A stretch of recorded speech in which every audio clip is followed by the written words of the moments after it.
특강을 진행하게 된 기업발전연구소 김창섭 소장입니다. 반갑습니다. 오늘의 핵심은 정부 지원 사업을 이야기할까? 도대체 무엇을 준비해야 될까? 도대체 어떻게 해야 되는가라고 하는 게 우리 대표님들의 과제인데 그 내용에 좀 충실해서 이야기를 해볼까 하고요. 핵심만 정리한다면 혁신 바우처는 그 앞에 제조업이라는 단어가 들어가 있습니다. 제조업 아니면 신청할 자격조차 없습니다. 연 매출 120억 원이 3년 동안인데 이건 그냥 가이드라인이죠. 신청할 자격 말고 더 중요한 것은 합격할 만한 역량을 얼마나 갖고 있느냐 없느냐가 중요한 것이지 신청할 수 있다 없다는 그리 중요하지 않다는 거죠. 정부 지원 사업의 대부분은 국가가 지원하는 지원 자금 플러스 자부담이 존재한다는 거죠. 대응 투자금과 정부가 지원하는 금액을 합쳐서 총 사업비가 통상 한 6천만 원에서 1억 원 정도로 구성돼서 진행된다 이렇게 생각하시면 되는 거고요. 나머지 사항들은 일반 사항이니까 크게 중요한 건 아니고요. 이게 난해한 부분이죠. 어떤 기업은 아닙니다. 어떤 기업이 아니고요. 120억 이하, 3년 연평균, 제조업, 그리고 제조 소기업이에요. 중기업으로 분류되지 않는 대표님들은 대부분 해당이 됩니다. 세 가지 종류가 이번에 있습니다. 그냥 개론이니까 살짝 넘어가면 녹색 기술 바우처, ESG 경영혁신 바우처, 그리고 지역 단위 바우처 이렇게 세 가지로 구분되는데 첫 번째, 두 번째에 해당되는 기업이 대부분이 없어요. 아주 극소수에 지나지 않으니까 녹색 분야라고 하는 부분 중에서 혹시 요거는 해당될 수 있겠죠. 폐기물, 폐자원, 에너지 제조, 재생, 재활용 제품 제조, 자원 재활용이라고 하는 거, 경기도 인근 지역에도 굉장히 많고 그런 기업은 1분야로 해당될 수 있다는 거죠. 그런 기업들. 2번 분야는 사회 책임 경영 관련한 건데 거의 대부분 없으니 2번은 패스하고요. 3번이 오늘 참여하신 대표님과 의미 있는 이런 내용들이라고 봐요. 이게 일반적으로 이야기하는 바우처. 근데 이게 13개 지방청별로 하고 있는데 여기 포인트가 있습니다. 지역마다 지역의 육성 산업이 존재해요. 지역마다 지역을 먹여 살릴 그 해당 지역의 미래 먹거리를 위해서 투자하는 사업이라고 생각하면 되죠. 지역 단위 자율형 바우처라고 하는 내용은 지역의 산업을 육성하기 위해서 특정한 업종을 육성하는데 내가 거기에 걸쳐 있든가 아니면 비껴 있든가라고 한다면 많이 뽑을 때를 노려라 이렇게 이야기하는 게 좋을 것 같습니다. 어떤 기업이 합격했는지 특정한 기업이기 때문에 먹물 칠해놨어요. 경기 김포에 있었어요. 이 기업은 대표님이 30년 경력자예요. 근데 20년 동안은 일반 회사에서 근무하셨고 관련 기업에서 창업한 지 10년 됐고요. 배전반용 손잡이에요. 배전반용 손잡이. 이 기업이 이런 걸 통해서 이런 걸 생산하는 거예요. 특허도 꽤 많이 있고요. 기가 막히게 잘 작성했다가 아니에요. 그냥 자신이 생산하는 제품이 뭐고 거래하는 거래처는 어떻게 되고 우리 회사의 경쟁력이 뭐고 우리는 그냥 특허가 있다. 그냥 사실을 잘 드러낸 거죠. 여기서 팁이 있어요. 중점 지원 업종과의 연관성 같은 거를 뻥쳐서 작성하면 아웃식이 딱 좋습니다. 박스로 이렇게 한 거는 출제자가 여기에 해당되는 걸 기재하시오.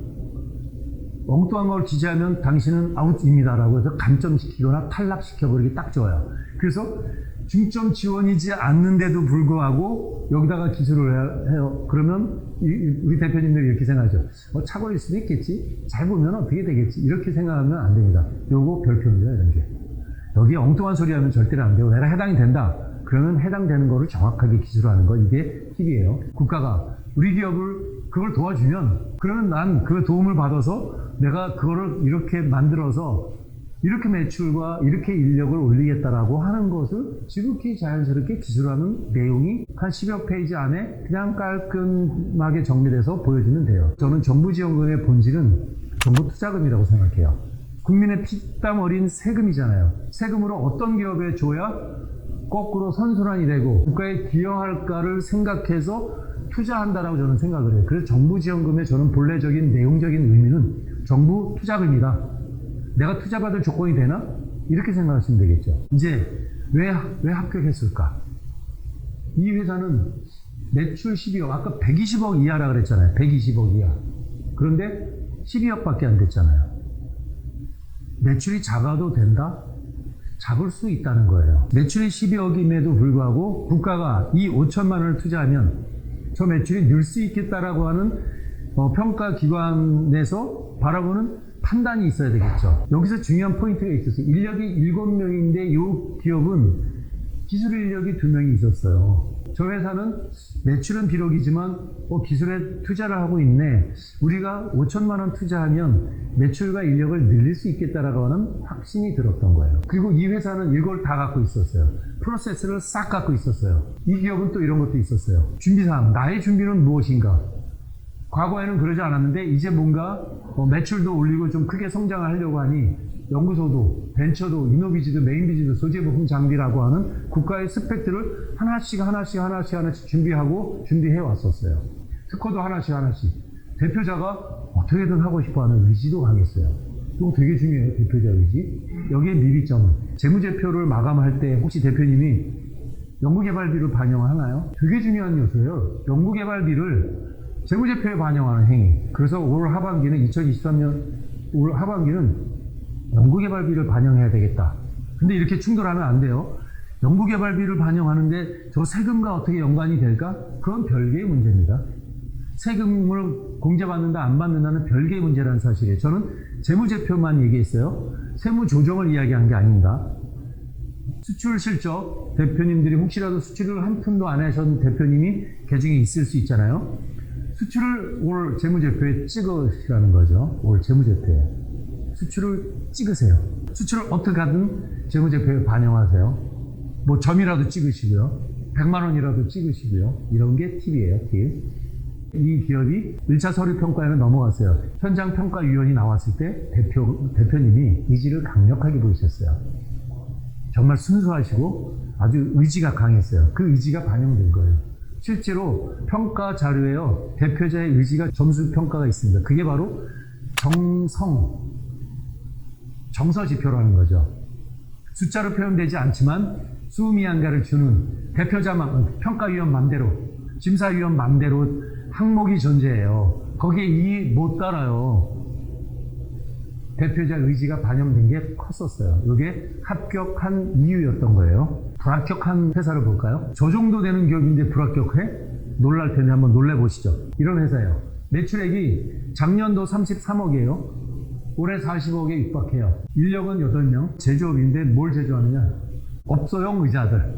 이 기업은 국내 생산도 상당하게 하고 위탁 생산도 하고요. 중국 위탁 생산도 하세요. 20년을 했어요. 이 정도의 중소기업이라는 이건 흠 잡을 데 없는 주객관적인 조건을 이미 갖고 있는 기업이에요. 근데 떨어졌다는 거죠. 이게 중요한 대목이죠. 모든 공정을 다 갖고 있고요. 판매 초부터 시작해서 너무 잘 정비되어 있고 그랬어요. 떨어진 이유가요. 이거였어요. 떨어진 이유가 매출도 아주 좋았고요. 오프 매출 비율에서 온라인 매출 비율로 대부분으로 넘어가고 있고요. 전국 유통망도 갖고 있고요. 직원이 8명인데 연구원이 빵명이었어요. 연구원이 빵명.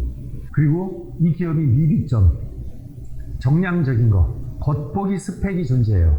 겉보기 스펙이 혹시 연구소 벤처 이노비즈 메인비즈 특허 실용실한 디자인 상표가 대충 하면 나오는 결과물인가요? 아니거든요. 그런 내용들이 특허가 있긴 있는데 지식재산권이 있긴 있는데 상표 딱 2개 끝. 매출이 뜬 이유는 마케터 때문에 매출이 팍 떴어요. 마케팅하는 회사로만 보였던 거죠. 제조적인 부분이 강점으로 보이지 않았던 거가 이 회사의 탈락 요인이었어요. 다 올라갔는데 맨 마지막에 떨어졌어요. 혁신 바우처가 올 하반기 엊그제 끝났는데 다른 대안 정부 지원을 무상 자금으로 현금으로 주는 내용들이 이렇게 많이 있습니다. 정부 지원 자금이 다 현금성 무상 자금의 영역이 있는 것이고요. 정책 자금의 영역인데 이거는 상환용 자금이에요. 그런데 조합할 때 너무 중요한 것들이 있죠. 제조업이다 아니다라고 할 때 큰 영역 중에 하나는 법인세, 부동산 취득세 이런 것들이 지역에 따라서 대표자의 나이에 따라서 기업의 업력에 따라서 업종에 따라서 세금 제도가 달라진다는 거죠. 판로 지원도 있습니다. 판로. 어떤 국가 스펙을 갖추면 정부 공공 조달에 등장하기도 하고 전국구까지 조달이 가능하기도 하고 하나 갖췄을 때, 2개 갖췄을 때, 3개 갖췄을 때, 여성기업일 때, 창업기업일 때, 벤처기업일 때, 공공 조달 우수기업일 때 이런 것들에 따라서 다 다르다는 거죠. 그래서 내가 사업을 어떻게 펼쳐서 어떤 구도와 설계를 갖고 가느냐에 따라서 정부의 온갖 지원 제도를 어떻게 설계해서 가느냐가 합리적인 거겠죠. 저는 추천드릴 때 지금이라도 늦지 않았으니 현재의 설계도를 다시 한번 리모델링 설계도도 그려보고 나의 다른 설계도도 그려보고 만약에 새로운 창업을 준비하신다면 전략 설계도를 따라서 어떻게 할까? 이거 반드시 추천드립니다.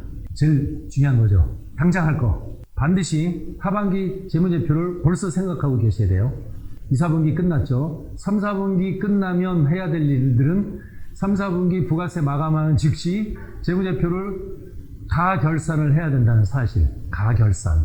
올해 특강 주제 이런 건 어떨까요? 정부 지원을 최대로 지원받는 기업 구조 만드는 전략. 전략적, 조금 전에 얘기했듯이 전략적 적격 창업을 어떻게 해서 어떻게 운영을 하면 정부로부터 최대치를 지원받을 수 있을까? 10월 달에는 정책 자금을 잘 받는 기업을 어떻게 만드는 건가? 혹은 중소기업 인증이라고 하는 기업 스펙이 있어요. 연구소 벤처, 이노비지, 메인비지 온갖 것들이 있는데 그런 것들을 어떻게 해서 최적화해서 하기만 하면 다 인증을 받을 수 있을까? 11월 되면은 이제 4, 4분기 너무 중요한 때니까 이때 반드시 11월에는 꼭 해야 될 거 준비할 5가지라든가 또 12월 되면 정부의 정책이 거의 윤곽이 잡힙니다. 그래서 내년에 도전할 만한 뜨거운 정부 지원 사업은 몇 가지 선정해서 내년 사업을 어떻게 펼칠 것인가를 12월 달에 할 수 있고요. 아닙니다. 내년 상반기는 수출 바우처 실전 특강 이런 거 혹은 2월 달에 이런 거 실전 특강 혹은 어떤 대표님은 내가 공장을 살려는데 사옥을 매입하는 전략은 어떻게 될까? 우리 기업 구조에서 어떻게 하면 정부의 지원을 최대한 받고 부동산 취득세나 재산세를 어떻게 하면 합리적으로 감면받을까? 이렇게 결합되는 거. 정부의 정책 자금을 어떻게 확보하는가? 이런 얘기들. 또 되면은 스마트 공방 같은 스마트 팩토리는 이 실전은 어떨까? 데이터 바우처 실전 이런 것들은 어떨까? 우리 과연 해당이 될까? 뭘 준비할까? 이런 것들이 한 번에 다 할 수 없으니까 연간 이렇게 대표님들 사업하는데 돈 될 만한 거 이런 주제들을 같이 다 할 수는 없으니까 이렇게 연간 시리즈로 진짜 대표님들한테 사업하는데 실전 사업에 도움이 되는 실전적인 사례 중심으로 어떨까를 하는데 이건 좀 어떨까요? 오늘 강의 여기서 마치도록 하겠습니다. 고맙습니다.